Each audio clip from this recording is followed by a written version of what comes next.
नमस्कार दोस्तों। जैसे कि आशा करता हूँ आप सभी स्वस्थ होंगे और व्यस्त होंगे और अपने पढ़ाई में मस्त होंगे। साथियों, जैसे कि मैंने कल जो है उत्तराखंड का प्राचीन इतिहास के बारे में कुछ पढ़ाया था। तो साथियों, जो हम पढ़ते जा रहे हैं उस चीज को आप आराम से एनालाइज करना, उस चीज को आप आराम से पढ़ना और साथ साथ उसको रिवीजन करते रहना विद एन नोट्स के साथ साथ। ठीक है। देखिए साथियों, क्या होता है कि नोट्स बनाना हमारे लिए बहुत इंपॉर्टेंट होता है, क्योंकि विदाउट नोट्स जो है हम अपना उतना अच्छा प्रदर्शन नहीं दे पाते हैं। चीजें याद तो होती हैं, लेकिन वीडियो देख के 2 4 6 ज्यादा ज्यादा इतने दिन तक याद रह सकता है, उसके बाद मेमोरी भी काम नहीं करती, क्योंकि एक्स्ट्रा फैक्ट जो होते हैं वो मेमोरी कैचअप कर लेती है और जो हमारे अच्छे फैक्ट होते हैं उनको डिलीटेड करते जाती है। साथियों, समय एक ऐसी चीज है जिसको हमें पकड़ना है, नहीं तो समय हमसे दूर चलता जाता है। ठीक है साथियों, तो उम्मीद करता हूं कि आप लोगों को वो वीडियो जरूर पसंद आई होगी, और जिन साथियों ने वो नहीं देखी है वो साथी उसको मेरे YouTube चैनल में जाकर के उस वीडियो को आराम से देख ले और अपने नोट्स बना ले। साथियों, जैसे कि आपको पता है कि कल मैंने क्या पढ़ा था। मैंने कल पढ़ाया था कि उत्तराखंड का प्राचीन इतिहास, उसको लिखने का श्रेय किसको जाता है, वृतांत किसको जाता है। तो साथियों, मैंने उसको लिखने का जो श्रेय बोला था वो मैंने बोला था एटकिंसन को। अब पुरातात्विक जो स्रोत की वो दिशा बढ़ाने का श्रेय किसको दिया था मैंने, यानी कि यशवंत सिंह कटोच को दिया था।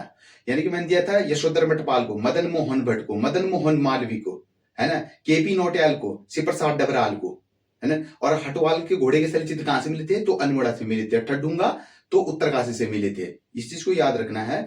और उसके बाद द्वाराहाट, द्वाराहाट को क्या बोला था मैंने, मंदिरों की नगरी बोला था। ठीक है। और मीठी मूलियों का क्षेत्र बोला था।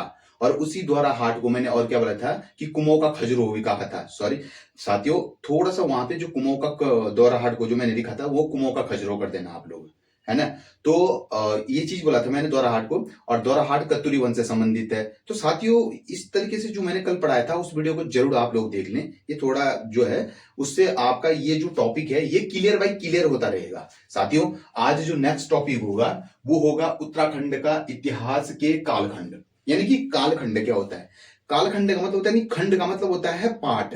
नहीं बोलते हम किसी चीज का खंड करना। बाय द वे, ये मेरे पास एक क्या है, हमारे पास ये दो चीजें हैं, और पहले तो ये एक थी, है ना, ये मार्कर्स पहले एक थे। अब मैंने इसको दो भागों में बांध दिया, तो यानी इसका मतलब खंड हो गया, तो कालखंड होगा। यही अपने प्यारे उत्तराखंड का, यही अपने प्यारे भारत का किसी भी देश का क्या होता है, खंड होता है ना। जैसे पहले क्या होते थे हमारे, पहले हमारे एक देश होता है, देश के बाद क्या बनता है, उसके बाद क्या बनता है, पहले एक वर्ड होता है, वर्ड के बाद हमारा देश आता है, देश के बाद क्या बनता है, राज्य बनता है, राज्य के बाद क्या बनता है, डिस्ट्रिक्ट बनता है, डिस्ट्रिक्ट के बाद क्या बनता है, ब्लॉक बनता है, उसके बाद क्या बनता है, जैसे आपकी ग्राम पंचायतें बनती हैं। तो ऐसे तो ही बनता है, ये खंड है। इसी प्रकार से छोटे छोटे टुकड़ों में उसको डिवाइड किया जाता है। तो इस तरीके से हम इस इतिहास को समझेंगे और प्यार से समझेंगे, एक इम्तिहान के साथ समझेंगे। ये कोई बोझ वाली बात नहीं है, कोई बड़ा मसला नहीं है कि ये समझ में नहीं आता है सर, ऐसा है सर, वैसा है, नहीं। हमें डेली डेली नोट्स बनाने हैं और उस चीज को रिवाइज करते जाना है। और हाँ, जो मैं जितना भी पढ़ा रहा हूं, जो भी पढ़ा रहा हूं, उसको मैं आप लोगों को वो कंटेंट मैं देता रहूंगा। यानी कि वो कंटेंट कितने दिन बाद दूंगा मैं आपको, यानी कि हम एक मैराथन टाइप की क्लास करेंगे, और मैराथन टाइप की क्लास में हम क्या करेंगे, उसको रिवाइज करेंगे। साथियों, तो आज का टॉपिक हम शुरू करते हैं, स्टार्ट करते हैं। साथियों, आप बड़े प्यार से नोट्स के साथ पढ़िए और जरूर उन चीजों को आप फॉलो करिए जो चीजें मैं आप लोगों के लिए कर रहा हूं, और आपका ही तो आशीर्वाद मेरे ऊपर है, इसीलिए मैं इन चीजों को कर रहा हूं साथियों। तो ज्यादा ना कहते हुए इस टॉपिक को आज स्टार्ट करते हैं साथियों। तो आज मैं बता रहा हूं कि जो उत्तराखंड है, ठीक है,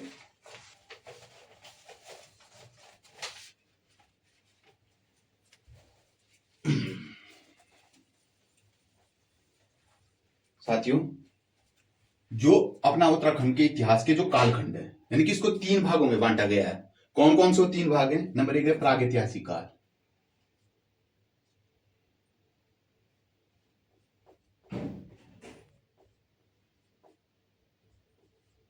प्रागैतिहासिक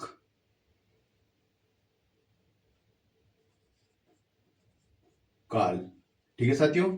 दूसरा हो जाएगा इसको, दूसरा भाग कौन सा हो जाएगा, यानी आदि ऐतिहासिक काल। तो आद ऐतिहासिक, आद ऐतिहासिक काल। और जो नेक्स्ट हो जाएगा वो हो जाएगा ऐतिहासिक काल, यानी कि ऐतिहासिक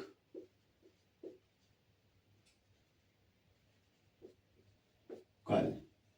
साथियों आप इस चीज को याद रखना कि ये होता है प्रागैतिहासिक काल, आदि ऐतिहासिक काल और ऐतिहासिक काल। अब हम जो पढ़ेंगे साथियों वो हम पढ़ेंगे यानी कि प्रागैतिहासिक काल को, क्योंकि ये बड़े बड़े हैं थोड़ा सा, है ना। तो एक दिन तो हम इसको पढ़ नहीं सकते एक वीडियो में, क्योंकि वीडियो जो है लंबी चले जाती है। ठीक है, तो इसका भंडाफोड़ करेंगे हम आज, कल इसका, नेक्स्ट वीडियो में इसका, है ना। तो हम सबसे पहले पढ़ेंगे प्रागैतिहासिक काल। आप लोग लिखना जरा प्रागैतिहासिक काल, है ना। क्या लिखेंगे? प्रागैतिहासिक काल, यानी कि यहां पे डालना 1,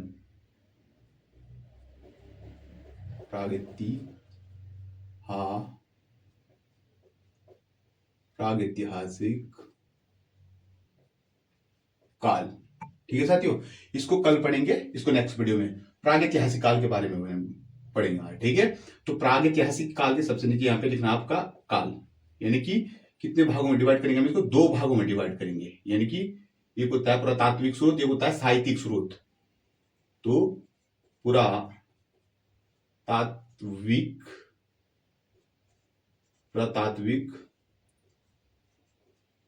स्रोत और एक होता है आपका यानी कि साहित्यिक, पुरातात्विक स्रोत और साहित्यिक स्रोत। साथियों अब जैसे कि आपको पता ही होगा ये पुरातात्विक स्रोत क्या होता है, साहित्यिक स्रोत क्या होता है, ध्यान से समझना। पुरातात्विक स्रोत का मतलब होता है जो हमारे प्यारे उत्तराखंड में या अपने प्यारे भारत में क्या होता है। पुरातात्विक का मतलब होता है कि हमें जैसे पहले कुछ चीजें मिली हैं, जैसे क्या मिले थे? गुफाएं मिली हैं, या कुछ जैसे सिक्के मिले हैं, या हमें क्या मिले थे? सिक्के मिले हैं, कलाकृतियां मिली थी, या फिर कुछ शिलाएं मिली थी, शैलचित्र वगैरह मिले हैं। तो उनमें कोई लिखावट नहीं थी, हमें पहचाना नहीं गया, यानी कि वो पुरातात्विक स्रोत है। साहित्यिक स्रोत क्या होते हैं? देखिए साहित्यिक स्रोत का मतलब बनता है कि जो हमें लिखित ग्रंथ के रूप में हमें मिले हैं। लिखित ग्रंथ बोले तो जैसे यहां पे हमें पत्र पत्रिकाएं होती हैं, उपन्यास होते हैं, जैसे आपके उपन्यास होते हैं, और जो भी लिखित में आता है, पत्र पत्रिकाएं हो गए, उपन्यास हो गए, है ना, साहित्य हो गया। तो ये सारे लिखित स्रोत यानी कि लिखित ग्रंथ है एक तरीके से, जो लिख के हमें मिले हैं कुल मिला के। ठीक है, तो ये क्या क्या कहलाएंगे? साहित्यिक स्रोत कहलाएंगे। साथियों अब जो हमारा होता है नेक्स्ट जो होगा, अब हम इसको आराम से समझेंगे, बड़े प्यार से समझेंगे। ठीक है, अब एक बात बताइए कि एक क्वेश्चन है कि काला माटी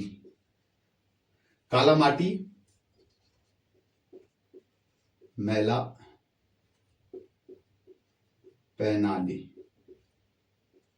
काला माटी मैला पैनाली नामक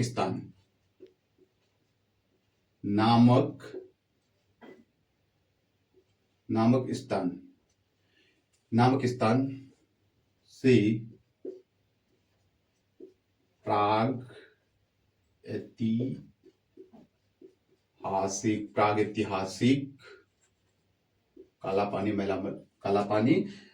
काला माटी मैला पैनाली नामक स्थान से प्रागैतिहासिक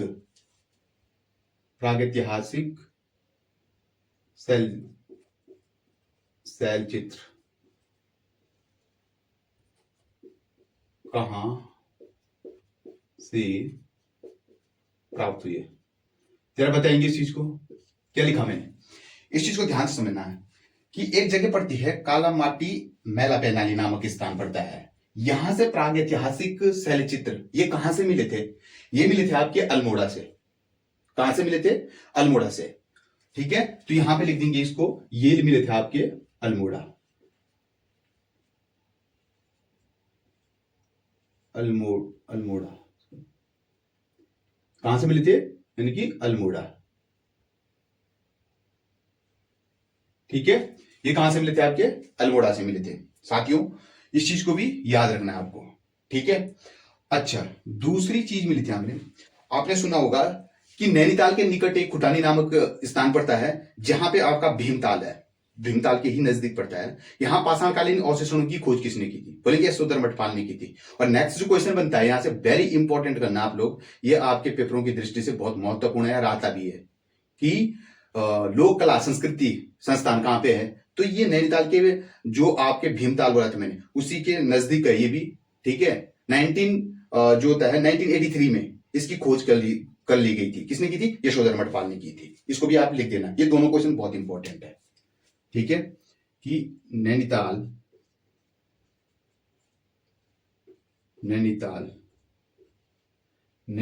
के कुटानी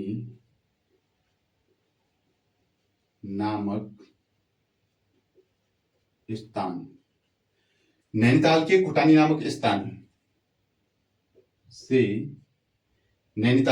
नामक स्थान से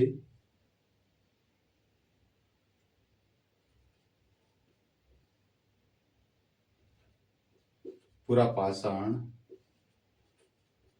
काल अवशेषों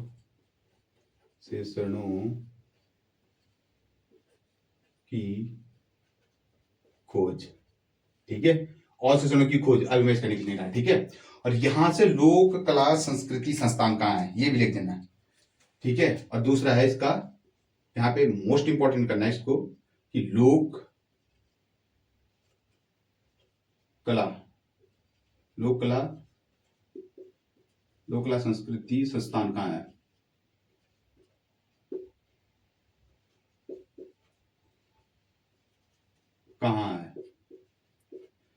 यानी कि ये कहां पे आपके भीमताल के नजदीक आप लिखेंगे लोक कला संस्कृति संस्थान, और इन दोनों कहां से लिखेंगे। ठीक है, यानी कि भीमताल के समीप। भीमताल कहां पड़ता है? नैनीताल में। नौकुचिया ताल कहां पड़ता है? नैनीताल में। ठीक है, भीमताल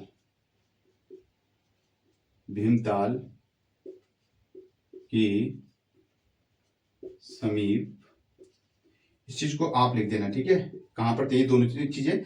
भीमताल के समीप। ठीक है, यानी कि भीमताल के समीप। ठीक है, और इनकी खोज किसने की थी? ये दोनों का आंसर है। ठीक है, किसने की थी? यशोधर मठपाल ने की थी। ठीक है, किसने की थी? यशोधर मठपाल, यानी कि यशोधर मठपाल। साथियों, इस चीज को आप याद रखना। और कब की थी खोज? कब की थी? ये की थी 1983 के आसपास में की थी। ठीक है, इस चीज को आप बड़े प्यार से रखना है, यानी कि 1983 के आसपास में इस चीज की खोज की गई थी। ठीक है, इस चीज को बहुत अच्छे तरीके से पूछेगा कि नैनीताल के खुटानी नामक स्थान से पुरापाषाण काल अवशेषों की खोज किसने की थी? बोलेंगे भैया जी ये की थी आपकी यशोधर मठपाल ने। लोक संस्कृति संस्थान कहाँ है? भीमताल के ही समीप एक जगह पड़ती है, और इसकी खोज किसने की थी? यशोधर मठपाल ने। कब की थी? 1983 में की थी। बहुत इंपॉर्टेंट है। ठीक है, अगर जो पॉइंट डालेंगे, आपने सुना होगा कि यमुना कहां से निकलती है? बंदरपुर से निकलती है। 136 किलोमीटर अपने उत्तराखंड में इसकी लंबाई है। ठीक है, और वहां से जब ये निकलती है तो कहां पहुंचती है? नौगांव नामक स्थान पे पहुंचती है। जब ये नौगांव नामक स्थान पे पहुंचते, ऊपर से कौन सी नदी आती है? आपने सुना होगा कमल नदी। कहां पे मिलती है कमल नदी? कहां से निकलती है? पुरोला से होकर के, और कहां मिलती है? नौगांव नामक स्थान पे मिलती है। मिलते हैं नीले शैल चित्र मिलते हैं। तो हुडली नामक स्थान कहां पड़ता है साथियों? यानी कि हुडली नामक स्थान से हमें क्या प्राप्त हुए थे? तो नीले शैल रंग चित्र, यहां लिख देना, प्राप्त लिख देना, यहाँ पे नीले शैल चित्र। इस चीज को समझेंगे कि हुडली नामक जगह कहां पड़ती है? तो उत्तरकाशी के प्रोला में पड़ती है। ये जगह कहां पड़ती है? कहां पड़ती है जगह? तो उत्तरकाशी।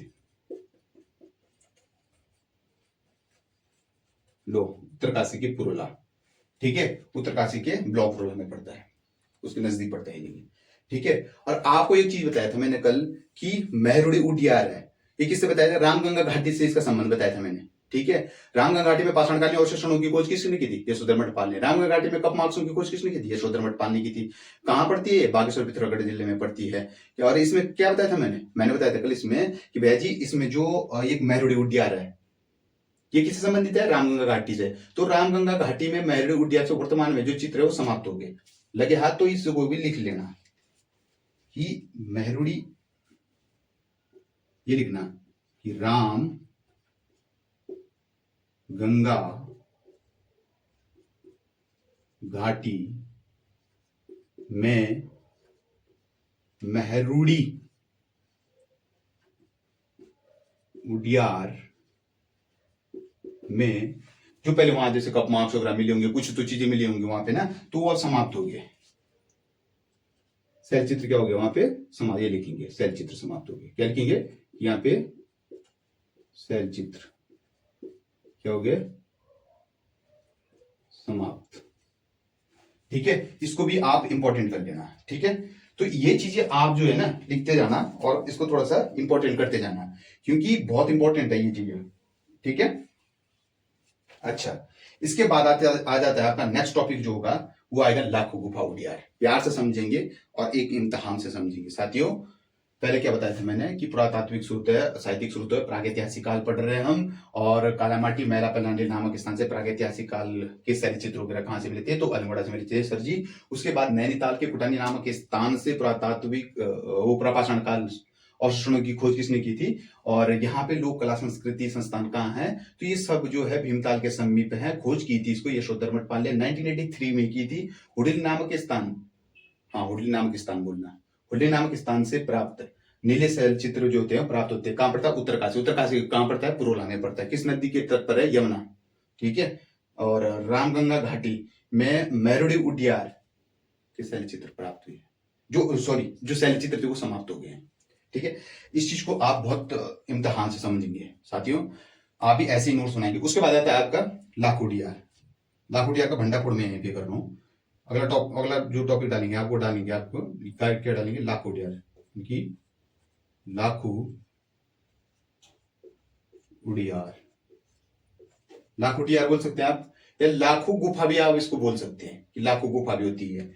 तो लाखू उडियार बोल सकते हैं या फिर इसको लाखू गुफा बोल सकते हैं। खोज किसने की थी? ध्यान से समझना, इसकी 1968 में। ठीक है, खोज किसने की थी? खोज किसने की थी? महेश्वर प्रसाद जोशी, यानी कि मैं इसको लिख रहा हूं एमपी जोशी, यानी कि एमपी जोशी। ठीक है, एमपी जोशी। कहां पड़ता है ये लाखो उडियार? तो अल्मोड़ा पड़ता है। अल्मोड़ा के बड़े चिना दल बैंड के पास, यानी कि स्थान कहां है इसका? इसका स्थान है अल्मोड़ा के बड़े चीना दल बैंड के पास। ठीक है, कहां पड़ता है ये? अल्मोड़ा के बड़े चीना दल बैंड के पास पड़ता है ये, नंबर एक बात। अच्छा, दूसरी चीज, किस नदी के किनारे है? यानी कि नदी, साथियों ये लिखिए आप, नदी के किनारे। तो सुयाल नदी के तट पर है। ठीक है, सुयाल नदी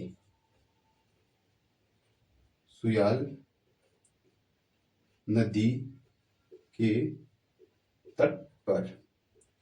ठीक है, किस नदी के तट पर है? तो सुयाल नदी के तट पर है।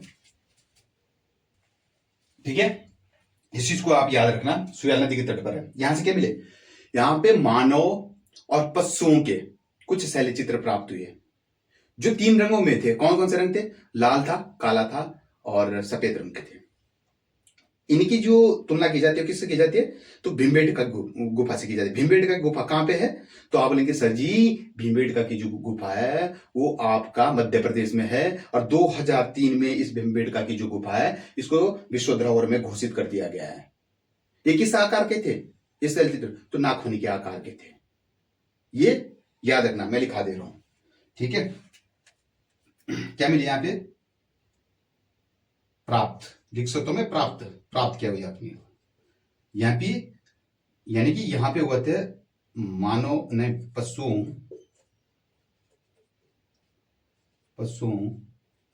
तथा मानव की सेल चित्र। पशुओं तथा मानव के सेल चित्र कितने रंगों में थे ये? रंग कितने रंगों में थे? तीन। कौन कौन से आप बताएंगे सर जी? ये जो थे हमारे ये 3 रंगों में थे, कौन कौन से थे? आप बोलेंगे सफेद, लाल, काला। तो ये 3 रंग थे साथियों। यहां पे इसकी तुलना किससे की जाती है? तो मैं यहां पे तुलना लिख सकता हूं, तुलना। ठीक है, तुलना, यहां पे मैं तुलना लिख सकता हूं, यानी कि तुलना किससे की जाती है? तो आप बोलेंगे सर जी इसकी तुलना भीमबेटका की गुफा से की जाती है, यानी कि भीमबेटका की गुफा, यानी कि इसकी तुलना किससे की जाती है? बोलेंगे सर जी इसकी तुलना तो भीमबेटका की गुफा से की जाती है। किससे की जाती है? तो भीमबेटका की गुफा से की जाती है। किस आकार के थे? तो आकार का मतलब होता है रूप, रंग, बनावट, है ना? तो ये आकार है, आकृति, जिसको मैंने कल बताया था। ठीक है, तो इसका मैं लिख सकता हूं आकार। दोस्तों ऐसे ही बनाना आप भी नोट, है ना? इससे याद हो जाता है तुरंत ही। आकार किस आकार थे? नागफनी के आकार। ठीक है, सामूहिक करते हुए चित्र पाए गए। यहां पे कैसे चित्र पाए गए? यानी कि सामूहिक जो चित्र थे आपके वो कैसे पाए गए थे? सामूहिक नृत्य करते चित्र, यानी कि सामूहिक नृत्य करते हुए चित्र। अरे यशवंत सिंह कटोच ने जो है इस लाखों गुफा उड़ियार, अच्छा लाखों गुफा उड़ियार क्यों बोलते हैं इसको? कारण लाखों गुफा उड़ियार इसलिए बोलते हैं इसको क्योंकि यहाँ पे लोगों का कहना है, पुराने लोगों का कहना है कि यहाँ पहले लाखों शैलचित्र वगैरह मिले थे। ठीक है साथियों, लाखों शैलचित्र वगैरह मिले थे, इसलिए इसको लाखों गुफा उड़ियार में, जैसे यार कह सकते हैं यहाँ पे पता नहीं यार क्या क्या आकृतियां मिली यहाँ बनी हुई, अभी भी है। आप जाइए और यहाँ का लाभ उठाइए, इतनी अच्छी जगह है, आप बहुत कुछ चीजें देखेंगे वहां पे, है ना? तो यशवंत सिंह कटोच, मैंने क्या बोला? पुरातात्विक स्रोत देने का जो श्रेय दिया था उसमें एक यशवंत सिंह कटोच भी था या नहीं था? कल बोला था मैंने। तो यही चीजें उन्होंने धीरे धीरे बढ़ाई। तो इसने बोला था कि जो लाखों गुफा उड़ियार है ये एक द्विखंडीय संरचनात्मक है, और इसने जो लाखों गुफा उड़ियार से जो मानव के, यानी क्या बोलेंगे, लाखों गुफा उड़ियार से इसने क्या किया था कि मानव के क्या किया था? मानव के 7 आकृतियां प्राप्त की थी। ठीक है, यानी कि यहां पे लिख देता हूं मैं। ठीक है साथियों, इस चीज को आप आराम से नोट करना, यहां पे दिख रहा है, या फिर मैं इसको ना यहां पे लिख रहा हूं, आप उसको अपने नोट्स पे यहीं पे डिनोट कर देना है। ठीक है, यानी कि यहां पे क्या बोला है? जो यशवंत सिंह कटोच, यशवंत सिंह कटोच ने क्या बोला कि ये लाखों गुफा जो है, यानी कि लाखों गुफा जो है ये द्विखंडीय संरचनात्मक है, यानी कि द्विखंडीय संरचनात्मक है। ठीक है, और इसी लाखों गुफा उड़ियार से जो है इसने क्या किया था? इसी लाखों गुफा उड़ियार से यशवंत सिंह कटोच ने, यानी कि यशवंत सिंह कटोच, यहां पे लिख देना आप, यशवंत सिंह कटोच ने क्या किए थे? 7 मानव आकृतियां प्राप्त। ठीक है, यहां पे जैसे भेड़ के मतलब हाँकते हुए, कोई जो हाँकते हुए चित्र को पाया गया कि 6 लोगों का वो पाया गया, 48 की 38 कुछ ऐसे पाए गए थे यहाँ पे। तो इससे बाहर तो क्वेश्चन आएगा नहीं साथियों इससे। जितनी उम्मीद है मेरी, एक्सपेक्टेशन मेरी यही है कि लाखों गुफाओं डीआर की खोज 1968 में किसने की थी? एमपी जोशी ने की थी। कहां पे? अल्मोड़ा में किस नदी के किनारे है? सुया नदी के तट पर है। और पशुओं मानव के क्या मिले थे यहाँ पे? चलचित्र मिले थे। किस रंग के थे? लाल, सफेद के और काला रंग के थे। इसके आकार किस आकार, नागफनी के आकार से तुलना किसके? भीमबेटका गुफा मध्य प्रदेश में 2003 में किसमें घोषित कर दिया गया था? तो 2003 में इसको जो घोषित किया गया था, विश्व धरोहर में घोषित कर दिया गया था। किसको? भीमबेटका गुफा के। ध्यान रखना। अच्छा, आकार कैसे? नागफनी आकार के चित्र एक सामूहिक नृत्य करते हुए चित्र पाए गए थे। और एसमन शेख कचोच ने 2 खंडीय लाखों गुफा में संरचना ने बताया था। ठीक है, इसमें इस चीज को आप आराम से बनाना। नेक्स्ट टॉपिक जो होगा वो होगा गोरखा गुफा ओडियार। ठीक है, गोरखा गुफा ओडियार। क्या मैं गोरखा गुफा ओडियार का भंडा बोर्ड यहाँ पे कर दूं? नहीं, तो मैं क्या करता हूँ, यहाँ पे लिखता हूँ गोरखा गुफा ओडियार, यानी कि यहीं पे लिख देता हूँ, यहाँ पे करता है। अगला टॉपिक डालेंगे आप यहां से, ये ध्यान रखना। इसको मैं अगली हेडिंग से डालता हूं, यानी कि ग्वारख्या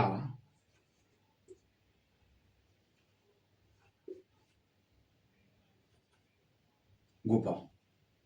ठीक है, या फिर इसको गुफा को आप उडियार बोल सकते हैं, ध्यान रखना।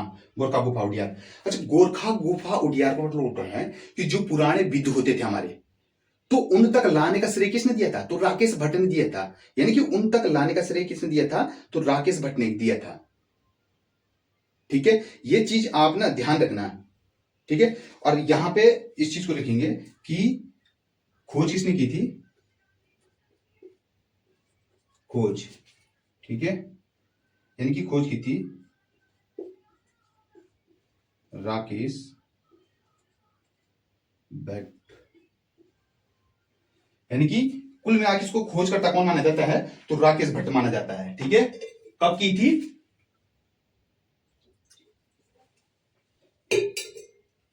तो ये खोज कब की थी? खोज कब की थी? तो 19 यानी कि 1993। ठीक है, यानी कि 1993 में इसने खोज कर ली थी। साथियों, आप इस चीज को बड़े प्यार से समझेंगे। और गोरखा गुफा जो है वो कहां स्थित है? स्थित लिखना है यहां पे, यानी कि स्थित है। तो कहां स्थित है ये भी आपके चमोली। अरे हिंदी में लिख देता हूं, कहां स्थित है ये? चमोली में है। कहां है? चमोली। किस नदी के तट पर है? नदी कौन सी है भाई, बता दो जरा। तो नदी है यहाँ पे अलकनंदा नदी। कहां से निकलती है? निकलती कहां से? सतोपंत ग्लेशियर से। किसकी सहायक नदी है ये सबसे बड़ी? तो भागीरथी की। और गंगा में तो बोल देना रे, भागीरथी की। ठीक है, तो भागीरथी की है। और मिलती कहां है ये? तो देवप्रयाग में मिलती है। किससे मिलती है? तो भागीरथी से मिल जाती है, सतोपंत ग्लेशियर से निकलती है, यानी कि अलकनंदा। अलकनंदा नदी, अलकनंदा नदी के किनारे। साथियों, ये भी याद रखना। और यहां पे क्या मिले थे यार? यानी कि मानव, भेड़ और बारहसिंगा। यानी कि मानव, भेड़ और बारहसिंगा के लगभग 41 चित्र मिले यहां से, जिसमें से 8 जो है वो पशुओं के थे और बाकी चित्र किसके थे? वो मानव के थे। ठीक है, प्राप्त, यहां पे लिखेंगे प्राप्त। क्या क्या मिले थे यहां पे? पहले मैं मानव लिख देता हूं, है ना। यानी कि मानव, मानव, भेड़ और बारहसिंगा। ठीक है, यानी कि मानव, भेड़ और बारहसिंगा के 41 चित्र मिले, शैल चित्र मिले, यानी कि 41 शैल चित्र मिले। 41 शैल चित्र मिले, जिसमें से 8 जो थे कुल मिला के, यहां पे लिखना 8। 8 क्या थे इसमें से? यानी कि पशुओं के थे, पशुओं के। और जो बाकी थे यहां पे लिख दूं मैं, बाकी बच्चे कितने? वो किसके थे? कुल मिला के मानव के थे, मानव के थे। यहाँ का मुख्य विषय क्या होता था? पशुओं को हाँक कर भगाना। मुख्य विषय क्या था? कि पशुओं को हाँक कर भगाना। मुख्य विषय, मुख्य विषय क्या था? कि पशुओं को हाँक कर भगाना, यानी कि पशुओं को हाँक कर भगाना है। साथियों इस चीज को आप बड़े प्यार से लिखेंगे कि जो मैंने अभी पढ़ाया था साथियों, ठीक है। इस चीज को बड़े प्यार से समझना साथियों कि गोरखा गुफा कहाँ है, बोलेंगे गोरखा गुफा जो है इसकी खोज राकेश भट्ट ने 1993 में की थी। स्थित कहाँ है, चमोली में है। और नदी कौन सी है, तो अलकनंदा नदी जो सतोपंथ से निकलती है। और प्राप्त कहाँ हुए, तो मानव, भेड़ और बारहसिंगा के 41 चलचित्र प्राप्त हुए, जिसमें से 8 जो थे वो पशुओं के थे, बाकी सारे मानव के थे। और मुख्य विषय क्या था यहाँ पे, पशुओं को हाँ कर भगाना। ये तरीके से आप नोट्स बनाएंगे, यानी कि जैसे आपने पहले ये बना लिया, फिर ये बना लिया, फिर उसके बाद ये बनाना, फिर उसके बाद बगल में ये बना सकते हैं आप। इस तरीके से याद करेंगे। शॉर्ट यानी कहाँ स्थित है, नदी कौन से, प्राप्त कहाँ से, मुख्य विषय क्या है, इस तरीके से बनाएंगे आप। यहाँ पे नेक्स्ट जो टॉपिक आएगा मेरा वो क्या आएगा आपका,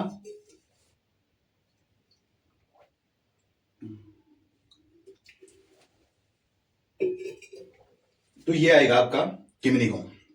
साथियों क्या आएगा, किमिनी गांव, किमिनी गांव। किमिनी गांव कहां पड़ता है, तो चमोली के थराली के निकट पड़ता है। सबसे पहले लिखना है इसका स्थान, स्थान कहां है, तो चमोली के थराली के निकट, ये लिख देना है, चमोली थराली के निकट पड़ता है। किस नदी के तट पर पड़ता है ये, तो पिंडर नदी। नदी कौन सी है, नदी, नदी आपकी पिंडर नदी। इसको भी लिख देने आ रहा है आप लोग ना, किस नदी के तट पर पड़ता है ये, तो पिंडर नदी के तट पर पड़ता है। क्या मिले थे यहां से, प्राप्त, प्राप्त यहां से मिले थे हल्के सफेद रंग के शैलचित्र।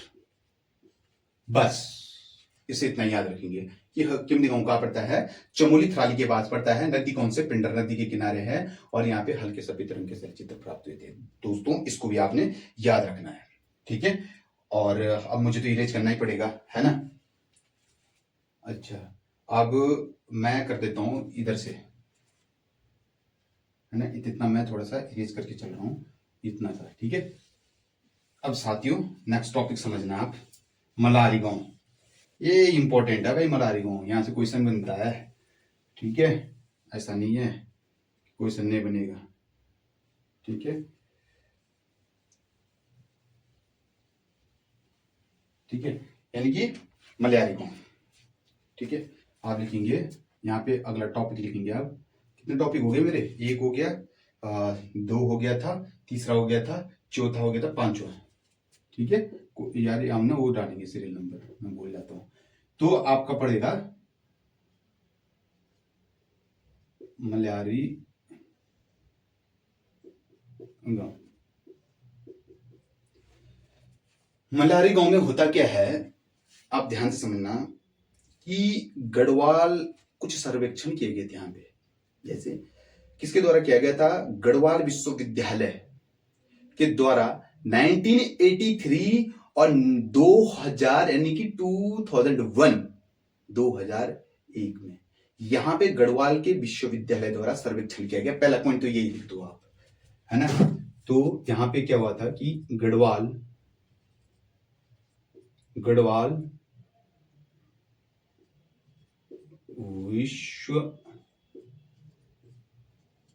विश्वविद्यालय के द्वारा, गढ़वाल विश्वविद्यालय के द्वारा 1983 और 2001 में यहां क्या किया था, सर्वेक्षण, तो सर्वेक्षण किया गया था, ठीक है। गढ़वाल विश्वविद्यालय के द्वारा यहाँ पे क्या किया गया था, आपका यहाँ पे सर्वेक्षण किया गया था। इस चीज को भी जरा आप थोड़ा सा याद करेंगे, ठीक है। यहाँ पे जो है क्या मिले थे हमें, तो एक पशु का पूर्ण कंकाल कहां से प्राप्त हुआ, एक जगह से वो सिर्फ से मलारी से प्राप्त होता है, यानी कि पशुओं का पूरे पशुओं का जो कंकाल पाया गया है, पूर्ण कंकाल क्वेश्चन आता है कि पूरे पशुओं का कंकाल कहाँ पाया गया है, यानी कि पशुओं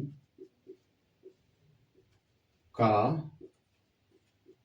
पूर्ण कंकाल प्राप्त, पशुओं का पूर्ण कंकाल प्राप्त, और उसकी तुलना किससे की गई थी, ये इंपॉर्टेंट है। पशुओं का पूर्ण कंकाल यानी कि पशुओं का पूर्ण कंकाल प्राप्त कहां से हुआ था, तो ये भी आपके मल्लारी गांव से, यानी कि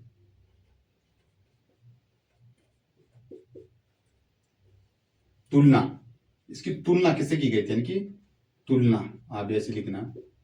तो इसकी तुलना जरा बताएं किससे की गई थी, तो बोलेंगे सर जी इसकी तुलना की जाती है हिमालय के वृषभ, जुब्बू या जोब्बा से, यानी कि हिमालय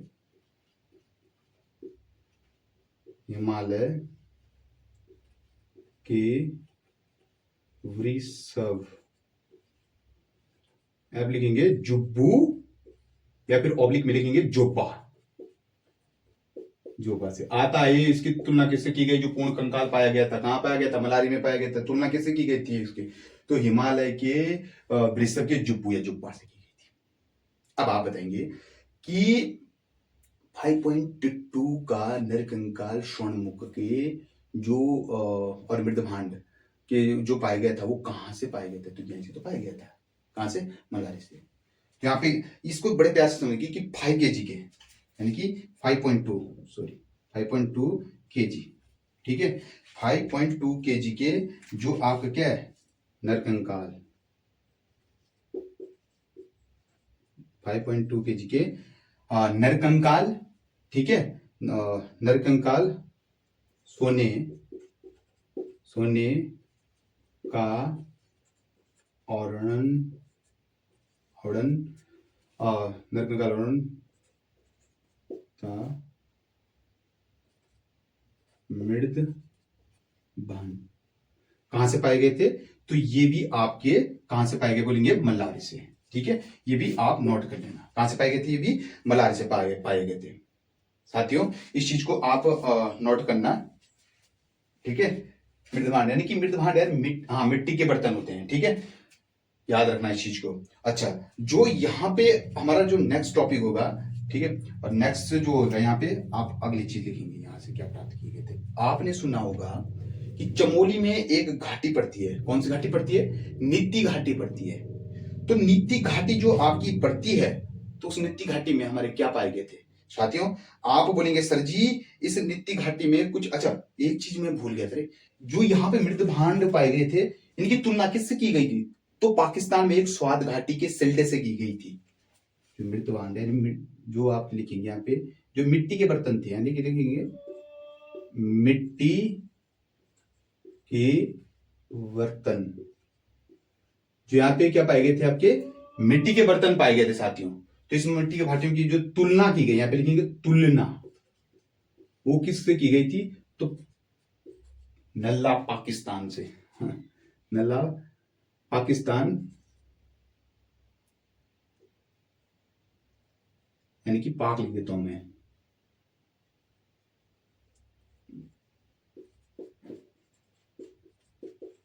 पाकिस्तान के स्वात घाटी की सिल्ट से इसकी तुलना किससे की गई थी, इससे की गई थी, ठीक है। इस चीज को भी आप क्या करेंगे, नोट करेंगे।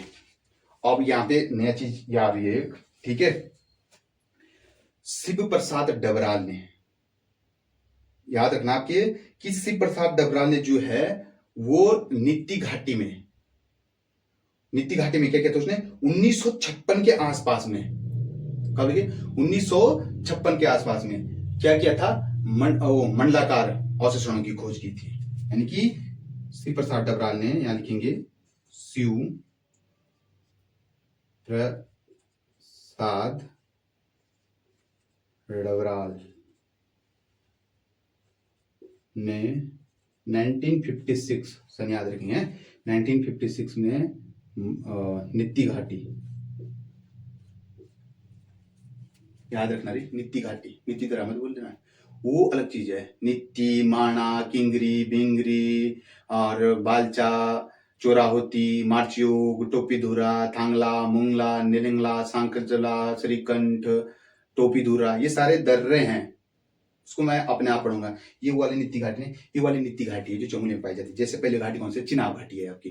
दूसरी घाटी कौन सी है आपकी, जैसे आपकी नित्ती घाटी हो गई, आपकी सोल घाटी हो गई, आपकी निजमुल्ला घाटी हो गई, आपकी उर्गम घाटी हो गई, आपकी हेलम घाटी हो गई, हापला घाटी हो गई। तो ये घाटी आपकी कहाँ है, चमोली में। नित्ती घाटी जो है वहां पे टिमरसैंड धार्मिक स्थान के लिए प्रसिद्ध है, ये भी याद रखना है। नित्ती घाटी में तो क्या बोला मैं, श्री प्रसाद डबरा ने नित्ती घाटी में, श्री प्रसाद डबरा ने 1956 की नित्ती घाटी में मंडलाकार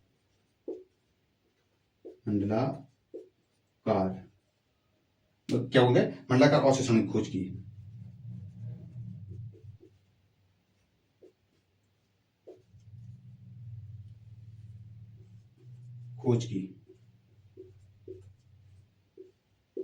ठीक है, इस चीज को आप याद रखना है। ठीक है, और राहुल सांकृत्यायन ने इसको क्या बताया था, ये खस, जो राहुल सांकृत्यायन थे इसने क्या बोला था, एक खस प्रजाति से संबंधित है। यानी लिखेंगे राहुल सांकृत्यायन। राहुल सांकृत्यायन का जन्म कब होता है, थोड़ा ये बताएंगे जरा मुझे। और राहुल सांकृत्यायन के बचपन का नाम क्या था, उसके पिताजी का नाम क्या था, और उसकी कुछ कहानियां थी। राहुल सांकृत्यायन का जन्म बोलेंगे भैजी, जो इस राहुल मैं लिख देता हूं, राहुल सांकृत्यायन, ठीक है, राहुल सांकृत्यायन, इसका जन्म जो होता है राहुल सांकृत्यायन का, वो 1893 में होता है। 1893 में बोलेंगे राहुल सांकृत्यायन का जन्म होता है। कहां होता है, वो आजमगढ़ में होता है। ठीक है, और इसके बचपन का नाम क्या था, तो बोलेंगे भैजी इसके बचपन का जो नाम था वो केदार पांडे था। इसके पिताजी का नाम क्या था, बोलेंगे गोवर्धन पांडे था। बोलेंगे भैजी किसके, राहुल सांकृत्यायन के। ठीक है, और शायद 1930 के आसपास में इसने बौद्ध धर्म अपनाया था, तब से जाके इसका नाम क्या पड़ा था आपके, यानी कि राहुल सांकृत्यायन पड़ा था। इसकी मृत्यु कब हुई थी, यानी कि इसकी मृत्यु हुई थी दार्जिलिंग में हुई थी, यानी कि 1963 के आसपास में इसकी मृत्यु कहां हो गई थी, दार्जिलिंग में हुई थी। और इसको पुरस्कार कब दिया गया था, यानी कि 1958 में दिया गया था। किसके लिए दिया गया था, मध्य एशिया के लिए। ठीक है, यानी मध्य एशिया का जो इतिहास है उसके लिए इसको क्या दिया गया था, पुरस्कार दिया गया था। ठीक है, इसके कुछ जो उपन्यास हैं, यानी कि शैतान की आंख किसके, राहुल सांकृत्यायन की है। या फिर आप बोल सकते हैं भैया जी शैतान की आंख होती है, या भागो नहीं दुनिया बदलो, है ना। या एक और थी इसकी, वो थे किन्नर की ओर। यदि इसकी कहानी थी गोलबा से गंगा, या फिर कैनल की कथा, और बहुरंगी, और एक और थी बहुरंगी, सतमी के बच्चे, एक सतमी के बच्चे थे। ठीक है, और एक किन्नर देश की और ये, ठीक है, और एक और हुआ करता था, इसका क्या हुआ करता था कि मेरी लद्दाख यात्रा, तिब्बत की और चीन में क्या देखा, ये सब राहुल सांकृत्यायन के। खैर इसको तो मैं नेक्स्ट वीडियो में पढ़ूंगा। ठीक है, राहुल सांकृत्यायन ने क्या बताया इसको, खस, यानी कि खस जाति से संबंधित बताया। ठीक है, खस जाति से क्या बताया था, इसको संबंधित बताया था। साथियों अब आप इस तरीके से इसको लेके चलना है, और अब मैं इस चीज को क्या करता हूँ, इरेज करता हूँ। ठीक है, ये तो फिर मैं इसको इरेज कर देता हूँ, ये तो लिख ही दिया होगा आपने। ठीक है, गोरखा गुफा उड़िया आर लेना लेना या समझ से कटोच ने क्या बोला था, है ना। तो इसको मैं इरेज लेके चलता हूँ। ठीक है, प्यार से समझेंगे, इम्तिहान समझेंगे, समझते हुए चलेंगे साथियों कि क्या होता है क्या नहीं होता है। देखिए होता क्या है कि जब कोई स्टूडेंट पढ़ता है तो उसकी एक सबसे पहले जो होती है वो इच्छा होनी चाहिए, दूसरी बार उसका डिजायर होना चाहिए, तीसरी बार उसके अंदर धैर्यता होनी चाहिए किसी चीज की। ये नहीं कि तुम 4 दिन पढ़ो उसके बाद आप ठप हो जाओ, मामला नहीं, उसके अंदर धैर्यता होनी चाहिए। धैर्यता के साथ वो इंसान पढ़ना चाहिए उसको। साथियों हमें इसी धैर्यता के साथ पढ़ना, धीरे धीरे लेके चलना है, और चीजों को समझते हुए चलना है। चीजें ना अपने आप निखर के आती हैं। ठीक है साथियों, आप जो मैं बना रहा हूं नोट्स इसी तरीके से बनाना, आप लोग भी जरूर सफलता आपके हाथ में होगी। और एक कमरे के अंदर आप बंद हुए और अपने माँ बाप के सपने पूरे कीजिए। अच्छा स्टूडेंट वही होता है जो अपने माँ बापों के, आजकल देखो इतना सारा काम लगा हुआ गाँव में, अपने माँ बापों से पूछा यार कि क्या होता है ना। उन सपनों को हमें पूरा करना पड़ता है, ठीक है। ये नहीं कि आप अपने मस्ती में रहो यार, मस्ती का टाइम ना बाद में भी अच्छे तरीके से मिल जाता है। बस लगे रहिए अपने सपनों में, तोड़ दो, दुनिया को छोड़ दो और अपने दुनिया में समा जाओ। प्यार करना है तो इससे करो, ये हमारे लिए इतनी इम्पोर्टेंट है ना, जितना हमारे लिए शायद लाइफ में कुछ भी चीज़ नहीं है। यही हमारी रोजी रोटी है और यही हमारा सब कुछ है। हमारे माँ बाप उस दिन इतने खुश हो जाएंगे जिस दिन हमारा सिलेक्शन होगा ना, कि फलाने का बच्चा तो यार बहुत अच्छा है यार, और उस दिन तुम भी बहुत खुश होंगे, तुम बोलेंगे वाह मजा ही आ गया यार, अब तो जिंदगी का, अब तो जीने का मजा ही कुछ और है। तो 5-6 महीने का टाइम ले लो या फिर 1 साल का टाइम ले लो, सब कुछ त्याग दो। मैं तो ये कहता हूँ कुछ नहीं होता भाई, प्यार वार ये लेना देना सब मोह माया है। इंसान हमेशा अकेला आता है और अकेले जाता है, उसके कर्तव्य का पालन करना चाहिए अपने, ठीक है। और राम गंगा घाटी अब अगला टॉपिक होगा कि आपको मैंने कल कुछ बताया था कि अल्मोड़ा, यहीं पे कर देता हूं मैं, ठीक है। यानी कि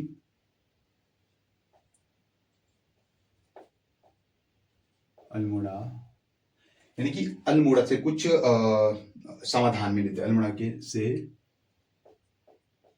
अल्मोड़ा ये तो अल्मोड़ा के लिख देंगे, ठीक है।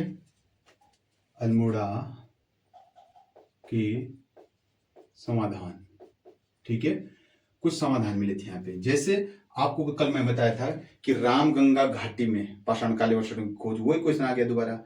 रामगंगा घाटी में, अच्छा महासमुद्र एक क्वेश्चन था, कल मैंने पढ़ा था कि रामगंगा घाटी में रामगंगा घाटी के 9 लाख ग्राम से 73 कप मार्क्स की खोज किसने की थी, तो ये सदरमठ पाल ने की थी। वहां थोड़ा मैंने इरेज भी किया था, तो वो चीज देख लेना, वही रामगंगा घाटी है। तो लिखेंगे अल्मोड़ा, अल्मोड़ा के पश्चिमी राम गंगा घाटी, पश्चिमी रामगंगा घाटी के नौला जैनल गांव से, क्या लिखेंगे कि नौला जैनल गांव से, नौला जैनल गांव से जो है वो समाधानों की खोज किसने की, यानी कि धानों की जो खोज थी, नौला जैनल गांव से समाधान की खोज किसने की थी, वो भी आपके यशोधर्मठ पाल ने की थी। किसने की थी, यशोधर्मठ पाल ने, यानी कि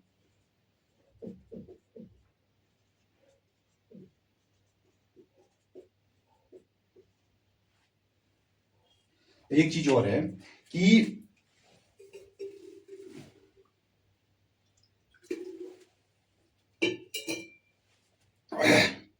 एक जगह पढ़ते आपकी अल्मोड़ा के सानड़ा एवं बसेड़ी से समाधानों की खोज, यानी कि सानड़ा एवं बसेड़ी से कुछ समाधानों की जो खोज की थी वो किसने की थी, तो यशोधर्मठ पाल ने की थी।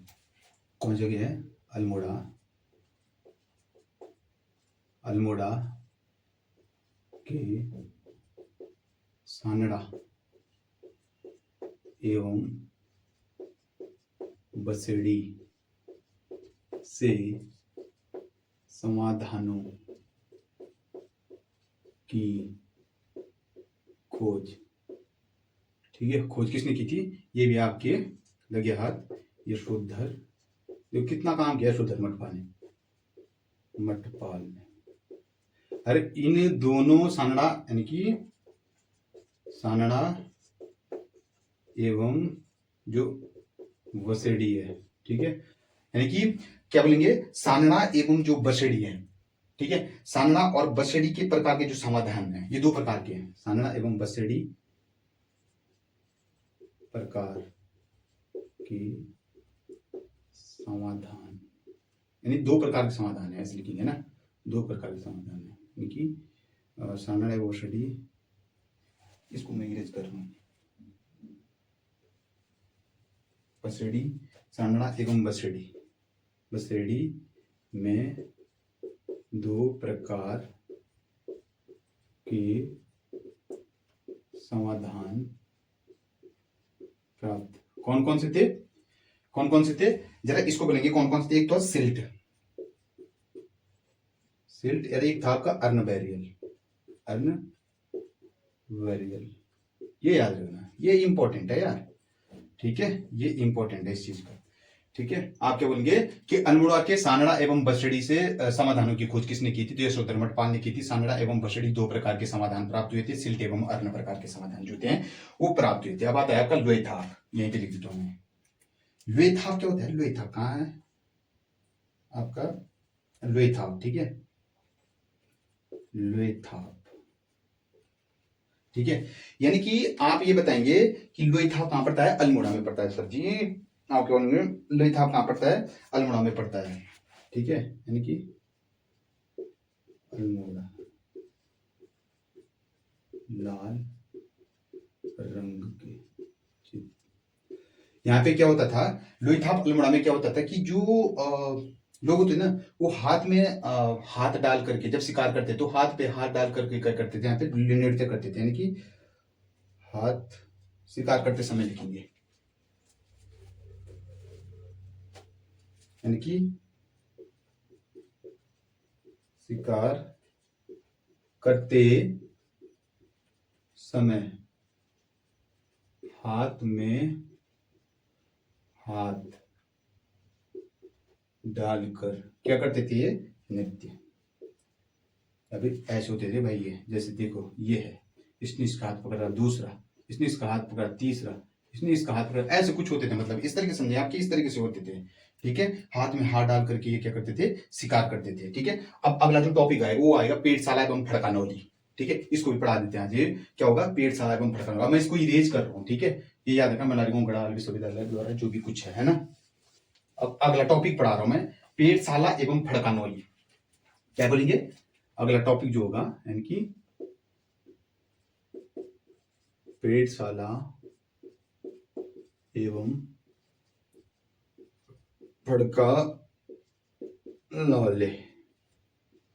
है ना, प्यार से समझेंगे यार, ठीक है। तो पेटशाला यानी कि पेटशाला और फड़कानौली, पेटशाला, ठीक है, गर्मी बहुत हो रही है।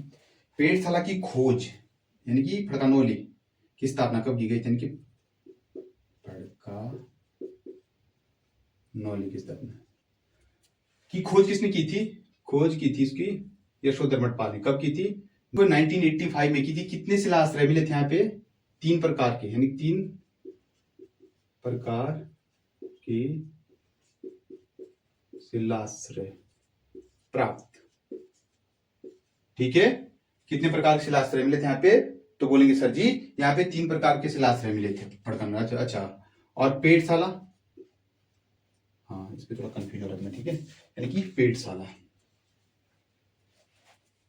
यानी कि पेटशाला, यानी कि इसकी स्थापना कब होती है? 1989 में, 1989 में होती है, ठीक है। और यहाँ पे क्या मिले थे आपके? किस नदी के, ये किस नदी के किनारे हैं? तो बोलेंगे ये भी सुयाल नदी के तट पर है नदी, यानी कि इस नदी के तट पर है, तो ये बोलेंगे ये भी आपका सुयाल नदी के तट पर है साथियों। इस तरीके से आप जो है याद रखेंगे, है ना। और यहाँ पे क्या पाए गए थे? आपके कत्थई रंग के शैल चित्र पाए गए थे, कत्थई रंग के मानवाकृतियां, सॉरी, कत्थई रंग की मानवाकृतियां पाई गई थी। यहाँ पे क्या पाए गए थे? यहाँ पे इनकी कत्थई रंग की मानव आकृतियां, बस ये रखेंगे आप याद रखेंगे। इसके बाद आ जाता है आपका फल सीमा, यानी कि फल सीमा क्या लिखेंगे? योग करते, यानी कि योग, फल सीमा क्या लिखे दोस्तों? योग करते हुए और नृत्य करते हुए मानव क्या करते, यानी कि क्या हो जाएगा? योग करते हुए और नृत्य, नृत्य करते मानव की आकृतियां, ठीक है। ये यहां से लिख देंगे। 2 प्रकार के चट्टाने पाए गए यहाँ पे, यानी कि यहाँ पे 2 प्रकार की चट्टाने, रॉक्स, चट्टाने पाई गई। चट्टान का मतलब क्या होता है? रॉक्स होता है, सेडिमेंटरी रॉक्स वगैरह वगैरह, जैसे चट्टानों के भी अलग अलग प्रकार के होते हैं। ठीक है। फलसीमा योग करते हुए, नृत्य करते हुए मानव क्या करते पाई गई हैं। और यहाँ पे क्या हो जाएगा, दो चट्टाने पाई गई जिन पे क्या होता है, ओकलियार बने। क्या बने थे? ओकलियार। हाँ, कप मार्क्स। कप बोलना मतलब कप मार्क्स क्या होते हैं? Cup marks, cup marks. ठीक है, बने थे, बने थे। ठीक है, यहाँ पे ये पाया गया था आपका। ठीक है, कहाँ पे? फलसीमा में। ठीक है साथियों, तो इस चीज को आप क्या करेंगे, याद रखेंगे बढ़िया ढंग से, है ना। और जो लास्ट मेरा टॉपिक होगा साथियों, वो मैं इसको इरेज करके चलता हूँ। वो पाएगा उत्तराखंड के कुछ ताम्र उपकरण, है ना। उत्तराखंड की, इसको मिटा रहा हूं मैं। ठीक है, उत्तराखंड के ताम्र उपकरण, यानी कि उत्तराखंड के ताम्र उपकरण। अब जरा बताएंगे उत्तराखंड के ताम्र उपकरण। मैंने आपको कल एक चीज बताया था, जब मैंने 1867 में एम आर खमदोरा उत्खनन का कार्य किया गया था, जब मैंने बोला था आपको कि एक ताम्र उपकरण पाया गया था, कहां से पाया गया था वो ताम्र उपकरण, और कब पाया गया था, तो आप बोलेंगे सर जी 1986 में बताया था आपने, एक ताम्र उपकरण आपके अल्मोड़ा से पाया गया था, पहला ताम्र उपकरण है जब। हाँ, तो 1986 में एक ताम्र उपकरण पाया गया था, यानी कि एक ताम्र उपकरण पाया गया था। कहां से? अल्मोड़ा से पाया गया था। इस चीज को याद रखना। 1989 में फिर क्या हुआ था, 8 प्रकार के ताम्र उपकरण मिले थे, यानी कि 1989 में आपके 1989 बोलेंगे, 1989 में 8 प्रकार 8 प्रकार की ताम्र आकृतियां, यानी कि ताम्र आकृतियां लिख सकते हैं या ताम्र उपकरण लिख सकते हैं। उपकरण लिख देते हैं हम, है ना, आकृतियां नहीं होगा, उपकरण होगा। उपकरण प्राप्त हुए, जो वर्तमान में कहां रखे गए? अल्मोड़ा के राजकीय संग्रहालय में, जो वर्तमान में अल्मोड़ा के राजकीय संग्रहालय, यहां से भी पता चलता है कि राजकीय संग्रहालय कहाँ है, में रखे गए। साथियों, तो आज का टॉपिक यहीं पे खत्म होता है। आप प्यार से समझेंगे कि 1986 में एक ताम्र उपकरण प्राप्त पाया गया था, ये कल ही मैंने बता दिया था आपको, है ना। और 1989 में 8 प्रकार की ताम्र उपकरण प्राप्त हुए थे। कहां से? वर्तमान में कहा है ये पे? अल्मोड़ा के राजकीय संग्रहालय में रखा गया है। साथियों, उम्मीद करता हूं आप लोगों को ये चीज आ रहा। हाँ, कल मैंने बोला था वीडियो के एंड में कि मैं कुछ प्रजातियां पढ़ूंगा, कल कुछ जनजातियां पढ़ूंगा।